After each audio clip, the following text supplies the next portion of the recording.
Once the slaves came over in the slave ships. Sent over here by some Arabs. Do you believe? Sold by some Arabs. Okay, but do you believe that they were Christians or Muslims, Well, according to your research? According to my research, back during those times, there were both Christians and Muslims. But again, it was the Arabs that sold them.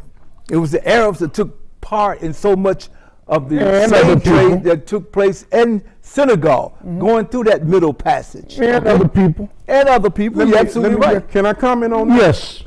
Let me say that based on my historical research, it was the Arabs were involved in the slavery, but also Jews were involved in slavery. You're right. The Jews were involved in slavery, and according to a book that I read in my library, The Slave Trade by Professor Hugh Thomas, the Portuguese were also deeply involved in the slave ship. Spain also? The Spaniards, it was Bartholomew Las Casas that first recommended that black people be substituted for the Indians who they first tried to enslave here in North America, okay? But let me say this here.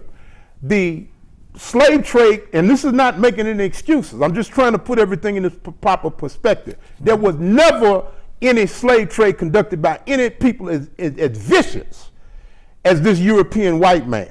You see, because in many cases, the slavery that was conducted by other people, they were allowed to keep their names, culture, and religious identity. But when the white man brought us here, they destroyed totally everything that we owned to where we wasn't even left with our name. And another last point on this, and I get back to you, Cliff, is that you had slave ships that came to the shores of North America named the good ship Jesus, but you didn't have one slave ship that came here named after Prophet Muhammad. You're right. You're right. Okay. You're right. But it was still slave ships. They were still in the bowels of those ships with chains and shackles and everything else. They were still slave ships. Not denying that. And Not denying that. The only thing I'm saying is that Islam, as taught by Prophet Muhammad, never sanctioned any form of slavery. This was done by barbaric, savage, racist Arabs, who came after, who were either before or after Prophet Muhammad. Prophet Muhammad himself was hated because he stood up in the ancient streets of Mecca and said, all men are equal before God. The Arabs ran him out of Mecca for saying that. Okay. Yes, Brother Brad. And my next question is, Brother Grady, you being a Christian, do you believe that all of the prophets were Christians? Musa, Moses, Aaron, do you believe that they were all Christians? And if so, why? I would answer you like this. At the time of their death, they were probably Christians. But during the younger days, they were not, because they had to go through a transformation also. And that transformation was such that they had to disavow their cultural upbringings because, again, it was a power struggle. So they were not Muslims; they were Christians. Okay. Well, I think it was a matter of both. Okay. I think it was both. Can I respond to that? Yeah. I would like for you to respond. Well, I want to read something from the Bible, Acts 11:26. It says, "And when he found them, he brought them into Antioch, and it came to pass that a whole year they assembled themselves with the church and taught much people, and the disciples were called Christians first at Antioch." Now this is something that is said long after Jesus had died. So what the question is, what were the followers of Jesus called before they were called Christians? And I'm taking issue with the idea that the ancient prophets were Christians. The word Christian wasn't even invented during that time. In fact, based on historical research, and I did some this morning, based on this book, books like this, Holy Blood and Holy Grail and other books, it states that the original followers of Jesus were called Nasara, the Aramaic word Nasara.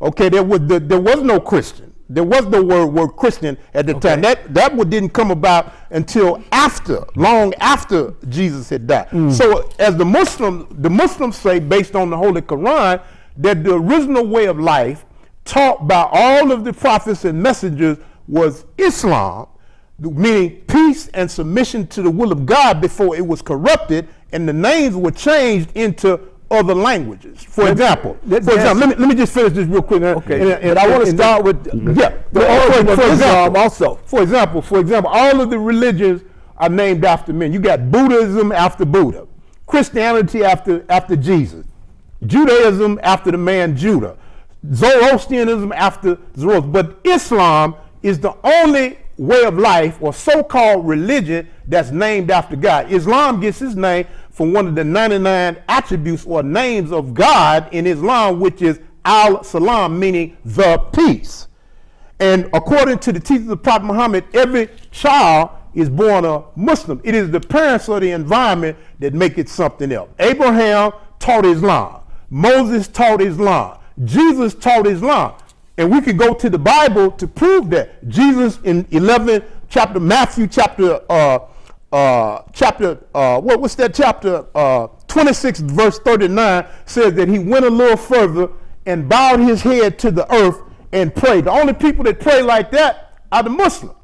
You see, the Jews stand up and pray. The Christians, they jump up and down and shout when they're praying, or they hold their hands like this. It is the Muslims that bow their head to the earth in the manner that Jesus prayed in the Bible. Okay, another thing, Jesus, it said that everywhere he went, he greeted his followers with peace be upon you. He didn't speak English now, because when we open up the King James Version of the Bible, it said translated out of the original tongue. So what was the original tongue that Jesus spoke in? He spoke Aramaic, which is the sister language of Arabic. So the way to say salam alaikum or peace, pardon me, is shalom, which is another word for Islam, or salam alaikum. 5 minutes, 4 minutes.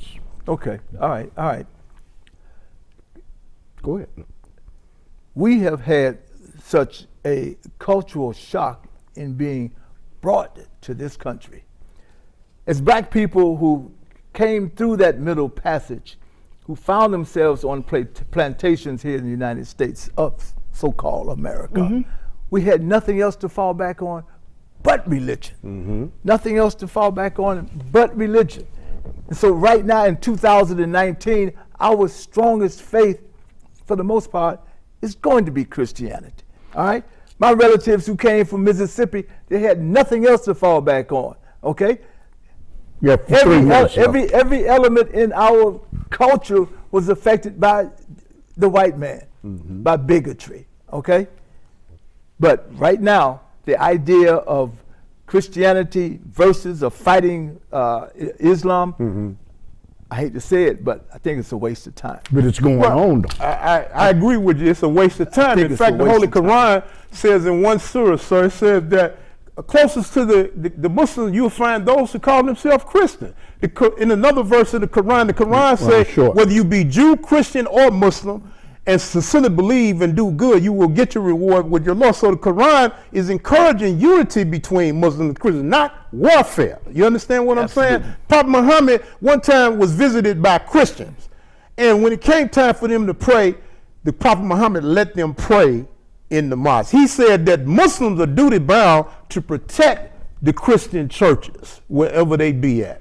Okay. So this is the proper attitude that Muslims should have toward Christians, and we reach out and hope that our Christians, instead of being antagonistic, toward us like the previous preacher was, we should work together to make our communities better. Excuse me, we got 3 minutes left, and you know what, I'm gonna give you a minute, so any finishing comments?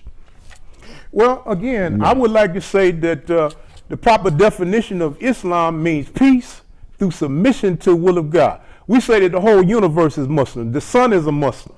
The moon is a Muslim. The birds, the bees, the dogs, the cats. Islam is the natural way of life of the universe. You never seen the sun saying, I don't choose to come up this morning. Why? Because it naturally obeys Almighty God through peace and submission to the will of God, which is the proper religion of Abraham, Moses, Jesus, and Muhammad. Assalamu alaikum. Do you have a finishing statement you'd like to in the name of Jesus Christ, and I think it's the hardest thing in the world is to be able to display peace in every element of your life. But as I follow Jesus Christ, I wish upon you and everybody else peace and respect. Because I think that's one of the things that's missing nowadays. Peace and respect. Because in order for us to survive and fight the real enemy, who happens to be that almighty dollar for the most part, those resources that's in the ground, unfortunately, because that is what has taken over so many countries in Africa. But in the name of Jesus Christ, I just say, peace be with you. And let us love and respect one another. I could go with that, brother. And I greet you with the greetings of peace of Assalamu alaikum. Thank you. Salam. But you know what? I want to thank both of y'all for accepting the invitation to come on, because it was a positive exchange, and people should make a decision about what religion you want to be, because this is going to affect your hereafter. And take true. this information and do some studying, whether you want to accept Islam or Christianity. It's no middle ground. Assalamu alaikum. Thank you, brother. That was a simple conversation.